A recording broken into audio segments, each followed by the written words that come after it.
이 새벽 우리에게 주신 하나님 말씀은 여호수아서 2장 1절에서 24절까지의 말씀입니다.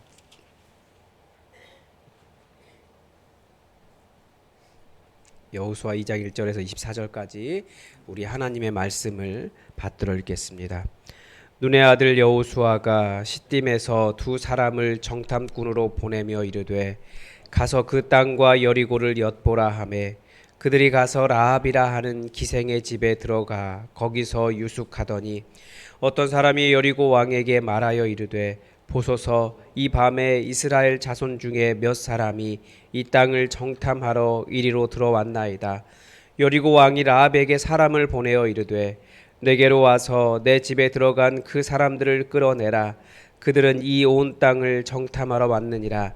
그 여인이 그 두 사람을 이미 숨긴지라. 이르되 과연 그 사람들이 내게 왔었으나 그들이 어디에서 왔는지 나는 알지 못하였고 그 사람들이 어두워 성문을 닫을 때쯤 되어 나갔으니 어디로 갔는지 내가 알지 못하나 급히 따라가라. 그리하면 그들을 따라잡으리라 하였으나 그가 이미 그들을 이끌고 지붕에 올라가서 그 지붕에 버려놓은 삼대에 숨겼더라. 그들을 뒤쫓는 자들이 나가자 곧 성문을 닫았더라.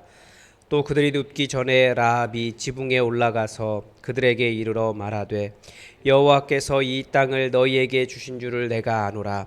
우리가 너희를 심히 두려워하고 이 땅 주민들이 다 너희 앞에서 간담이 녹나니 이는 너희가 애굽에서 나올 때에 여호와께서 너희 앞에서 홍해 물을 마르게 하신 일과 너희가 요단 저쪽에 있는 아모리 사람의 두 왕 시온과 옥에게 행한 일 곧 그들을 전멸시킨 일을 우리가 들었음이니라. 우리가 듣자 곧 마음이 녹았고 너희로 말미암아 사람이 정신을 잃었나니 너희의 하나님 여호와는 위로는 하늘에서도 아래로는 땅에서도 하나님이시니라. 그러므로 이제 청하노니 내가 너희를 선대하였은즉 너희도 내 아버지의 집을 선대하도록 여호와로 내게 맹세하고 내게 증표를 내라. 그리고 나의 부모와 나의 남녀 형제와 그들에게 속한 모든 사람을 살려주어 우리 목숨을 죽음에서 건져내라. 그 사람들이 그에게 이르러 내가 우리의 이 일을 누설하지 아니하면 우리의 목숨으로 너희를 대신할 것이요 여호와께서 우리에게 이 땅을 주실 때에는 인자하고 진실하게 너를 대우하리라. 라합이 그들을 창문에서 줄로 달아내리니 그의 집이 성벽 위에 있으므로 그가 성벽 위에 거주하였음이라. 라합이 그들에게 이르되 두렵건대 뒤쫓는 사람들이 너희와 마주칠까 하노니 너희는 산으로 가서 거기서 사흘 동안 숨어 있다가 뒤쫓는 자들이 돌아간 후에 너희의 길을 갈지니라. 그 사람들이 그에게 이르되 내가 우리에게 서약하게 한 이 맹세에 대하여 우리가 허물이 없게 하리니 우리가 이 땅에 들어올 때에 우리를 달아내린 창문에 이 붉은 줄을 매고 내 부모와 형제와 내 아버지의 가족을 다 내 집에 모으라. 누구든지 내 집을 나가서 거리로 가면 그의 피가 그의 머리로 돌아갈 것이요 우리는 허물이 없으리라. 그러나 누구든지 너와 함께 집에 있는 자에게 손을 대면 그의 피는 우리의 머리로 돌아오려니와 내가 우리의 이 일을 누설하면 내가 우리에게 서약하게 한 맹세에 대하여 우리에게 허물이 없으리라 하니 라합이 이르되 너희의 말대로 할 것이라 하고 그들을 보내어 가게 하고 붉은 줄을 창문에 매니라. 그들이 가서 산에 이르러 뒤쫓는 자들이 되돌아오기까지 사흘을 거기 머물매 뒤쫓는 자들이 그들을 길에서 두루 찾다가 찾지 못하니라. 그 두 사람이 돌이켜 산에서 내려와 강을 건너 눈의 아들 여호수아에게 나아가서 그들이 겪은 모든 일을 고하고 또 여호수아에게 이르되 진실로 여호와께서 그 온 땅을 우리 손에 주셨으므로 그 땅의 모든 주민이 우리 앞에서 간담이 녹더이다 하더라. 아멘. 오늘 본문은 우리가 잘 아는 기생 라합과 여리고성 정탐에 관한 내용입니다. 여리고성은 요단강을 중심으로 이스라엘이 그 애굽에서 출애굽에서 바로 그렇게 이스라엘 땅으로 들어간 것이 아니라 출애굽에서 이렇게 아래로 돌아서 요단강을 건너서 그렇게 가나안 땅으로 들어갔습니다. 그 요단강을 건너서 처음 맞이한 성읍이 여리고라고 하는 성이었습니다. 이게 참 그 원래 그 가나안 땅에 있던 사람들이 아마 깜짝 놀랐을 거예요. 이 강 건너서 그 요단강이 이렇게 생겼고 산이거든요. 그리고 산 위에 산을 넘어서 동네가 있는데, 그래서 보통 산이 지켜줄 거라고 생각했는데 그 산을 넘어서 이스라엘이 공격할 줄은 상상도 못한 거죠. 그런데 이 여리고라고 하는 성은 아주 오래된 성입니다. 기원전 한 8,000년쯤 전부터 존재했다, 그렇게 이야기하니까 고대 도시 중에서도 고대 도시인 거예요. 우리가 사실 구약 성경의 내용들, 이 내용들이 고고학적인 발굴물이 그렇게 없습니다. 우리가 이스라엘의 고고학적 이야기를 많이 하지만 그 땅을 파도 안 나오는 내용들이 많아요. 물론 팔 수 없는 것들도 있고요. 그 대표적인 것이 다윗과 솔로몬 이야기입니다. 기원전 8세기, 그러니까 한 히스기야 이 정도부터 나오기 때문에, 고고학적인 발굴물이 나오기 때문에 어떤 사람들은 실제로 다윗과 솔로몬이 존재하지 않은 허구적 인물이다, 이렇게 주장하는 학자들이 많이 있습니다. 그런데 그때마다 아니다, 성경이 진짜다라고 말하는 증거가, 이 고고학적 증거가 여리고성입니다.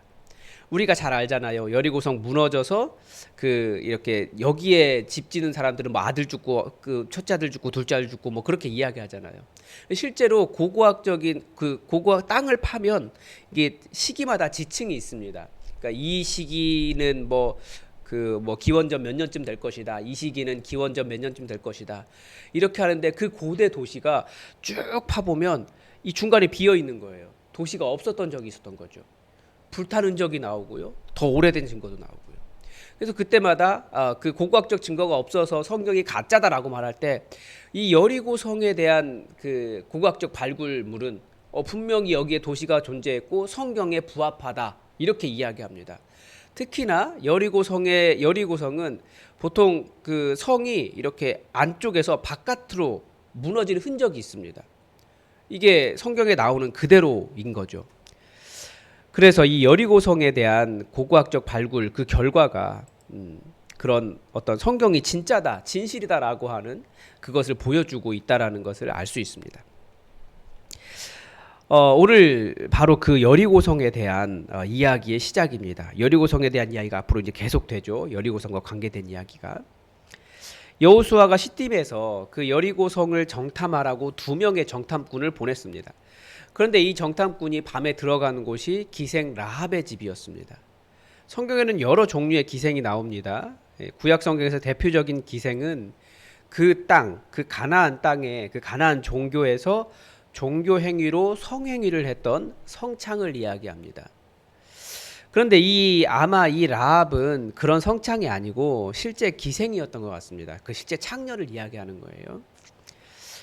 아마 정탐꾼이 거부감 없이 찾아갈 수 있는 가장 좋은 대상이 그런 창녀의 집이었던 것 같습니다. 뭐 창녀들은 그냥 돈만 내면 들어갈 수 있으니까 아마 들어갔던 것 같아요. 그리고 이런 창녀들은 그 땅에 있는 거주지를 집을 얻지 못하고 성벽에, 거기에 이렇게 틈이 있는데 거기에 흙을 대고 집을 삼았다, 뭐 그런 것 같습니다. 근데 어떤 사람이 그 이스라엘 정탐꾼들이 여리고로 들어왔다라는 것을 왕에게 알렸습니다. 당시 그 가나안 지역은 그 나라가 아니라 도시별로 왕이 다스리는 도시국가 형태였습니다. 그 여리고 왕이 이스라엘 정탐꾼을 잡으려고 이제 라합에게 찾아간 거죠. 그 왕이 그 사람들을 보낸 거죠, 군사들을. 그런데 라합이 그 2사람을 지붕에 감춰두었다가 그 2사람을 줄로 내려서 성 밖으로 대피시킵니다. 그리고 산 위에서 3일을 숨어 있다가 돌아가라, 막 방법까지 이야기할 정도로 아주 친절하게 이야기합니다. 라합이 그렇게 했던 이유가 있습니다. 이미 여호와 하나님께서 그 땅을 이스라엘 자손들에게 주신 것을 라합뿐만 아니라 거기 있는 모든 주민이 다 알았다라고 이야기합니다. 그들은 여호와 하나님께서 이스라엘 자손이 갈 때 출애굽에게 하신 출애굽에서 있었던 그 10가지 기적도 이미 그들에게 들려주셨고, 이스라엘 자손들 앞에서 홍해의 물을 가르시고 말리신 것도 가르쳐 주셨고 그들이 이미 들었고, 그 광야를 지나며 그 땅에 있는 거대한 왕들, 나라들을 이기게 하신 일들도 다 들었고, 하나님께서 구름 기둥과 불 기둥으로 인도하시는 그 광야에 어떤 민족이 있다더라 다 들었다라는 거예요. 그래서 그 도시를 정복할 때 자기와 자기 가족들을 선대해 달라고 그 정탐꾼들에게 요청을 합니다. 정탐꾼들은 라합의 집에 빨간 줄을 걸어 놓으라고 요청을 했습니다. 그러면 그 줄을 보고 집안에 있는 모든 사람들을 구원해 줄 것이라고 했죠. 대신 바깥에 나가면 죽어도 책임이 없다라는 말을 했습니다. 여기에 바로 우리가 이해할 수 없는 하나님의 은혜가 있습니다. 하나님의 백성이 가나안 땅에 들어갈 때 가장 먼저 구원받은 사람이 이 사람입니다. 그 사람이 창녀 라합이었다는 거예요. 왜 기생 라합이었을까? 우리가 본문에서 찾을 수 있는 이유는 딱 하나입니다. 그 답이 11절에 나오는데, 우리가 들었습니다. 그래서 우리의 마음이 녹았습니다. 그래서 우리가 당신들 때문에 정말 정신을 잃었습니다. 왜냐하면 너희의 하나님 여호와는 위로는 하늘에서도 아래로는 땅에서도 하나님이시니라. 즉 위로 하늘에서도 아래로는 땅에서도 오직 여호와만이 하나님이시다라고 하는 고백은 그 당시로는 상상할 수 없는 고백입니다. 아직까지 역사적으로 그 시대까지 유일신 사상이 나타난 적이 없습니다. 이 시기 이후로도 여호와 하나님만이 유일한 하나님이시다라고 하는 유일신 사상은 인류 역사에서 찾기가 어려웠습니다. 우리는 너무나 당연하게 오직 여호와 하나님만이 유일하신 하나님이시다라고 고백하지만, 사실 심지어 기독교 내에서조차도 불과 이 고백은 1700년대니까요. 300~400년 되었나요? 그 정도밖에 되지 않았습니다. 성경을 제대로 읽기 전까지 하나님이 한 분이시라고 인정하지 않고 살았다라는 거예요. 여호와라는 신도 있고 다른 신도 있다, 우리를 도와주는 많은 신들이 있다라고 하는 것이 중세시대까지 보편적인 사고였습니다. 그런데 그 오래전에 하나님의 행하신 일을 보고 라합은 진짜 참신은 오직 이스라엘의 하나님 그분밖에 없다라고 고백했고, 그것을 알았기 때문에 하나님의 하시는 일에 인정하고 그 일에 동참한 사람이라는 거예요. 그래서 그 가나안 땅에서 가장 먼저 구원받은, 그리고 그렇게 하나님의 백성이 되는 은혜를 얻게 되었습니다. 그리고 여기에서도 예수 그리스도의 은혜와 같은 놀라운 은혜가 있습니다. 라합이 그 집안에 빨간 줄을 그 바깥에 창문에 빨간 줄을 걸었기 때문에 그가 살았다라는 거예요. 마치 그 출애굽할 때 마지막 장자가 죽지 않은 이유가 무엇입니까? 어린 양의 피가 그 집의 좌우 문설주와 임방에 이렇게 발라져 있을 때 죽음의 사자가 그 집을 넘어가는 것과 똑같은 거예요. 우리도 여러 가지 죄가 있고, 사실 우리는 나는 창녀 아닙니다, 나는 뭐 그런 사람 아닙니다 라고 말하지만, 사실 우리 돌아보면 우리에게 죄가 없습니까? 우리가 사실 창녀처럼 뭐 먹고 살기 위해서 그런 짓을 하지 않는다라고 말을 하지만, 사실은 여기에도 붙었다 저기에도 붙었다 비열한 인생들처럼 살아가고 있지 않습니까? 아니라고 말하지만 사실 우리는 죄인이에요. 그런데 오직 예수 그리스도의 그 피 때문에 우리가 구원받는 놀라운 은혜를 얻지 않았습니까?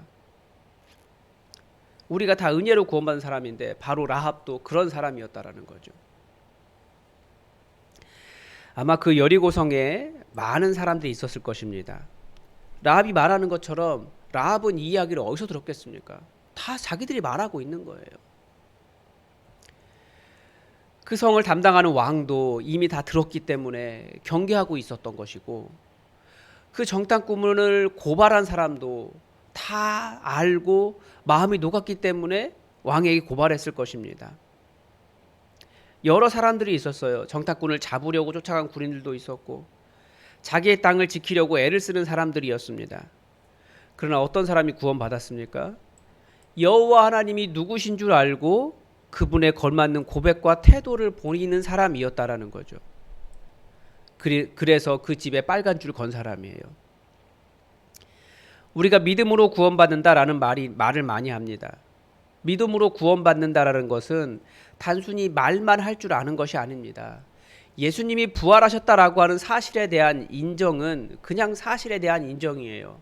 마치 여리고에 있는 수많은 사람들이 하나님에 대한 이야기를 듣고 마음이 녹았던 그런 상태일 뿐이에요. 그런데 마음이 녹아도 이스라엘 정탐꾼 잡으려고 쫓아가는 사람도 될 수 있다라는 거죠. 그러니까 믿음이란 우리 하나님 그분이 정말 우리를 구원하시는 분이시기 때문에 그분을 나의 주인으로 모시고 그분께서 제시하신 구원의 길을 제대로 따라 살아가는 그 삶이 믿음입니다. 빨간 줄 건다고 다 살까요? 그런데 여기서는 라합과 언약을 맺고 여호와 그 제시한 구원의 길을 따라간 라합이 사는 것입니다. 이게 믿음입니다. 사실에 대한 인정을 우리는 믿음이라고 말하지 않는다라는 거예요. 우리도 예수님이 십자가에서 죽으셨다, 부활하셨다는 사실을 다 압니다. 그러면 그 사실은 그 사실을 통해, 그 진실을 통해 우리는 어디로 나아가야 될까요?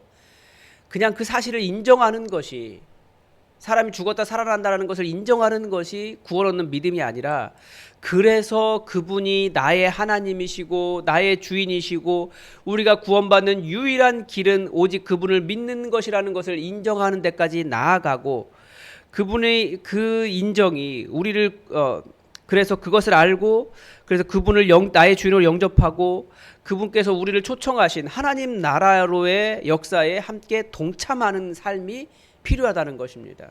믿음은 우리를 변화시켜요. 라합처럼 그분이 하나님이시기 때문에 하나님의 백성을 선대하고 하나님께서 하시려고 하시는 일들을 이해하고 그 일에 동참하는, 실제 나의 시간과 나의 열정과 이 모든 것을 섬김으로 내어놓는 그런 삶이 필요하다라는 것입니다.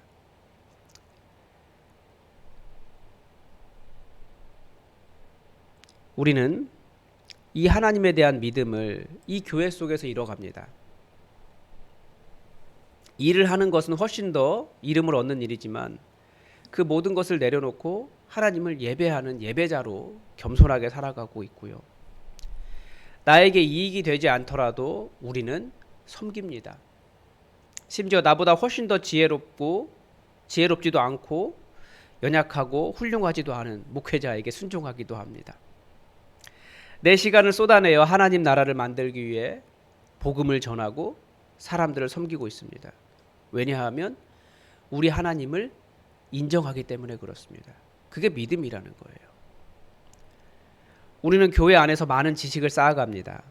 그러나 그 지식이 하나님에 대한 인정, 겸손하게 하나님께서 우리에게 요구하신 하나님 나라 만드는 삶으로 나아가지 않으면 그 많은 지식은 결국 우리를 교만하게 하고 사람들 위에 서려고 하는 하나님의 말씀과는 완전히 반대된, 하나님의 나라와는 완전히 반대된 자세로 이 세상을 살게 됩니다.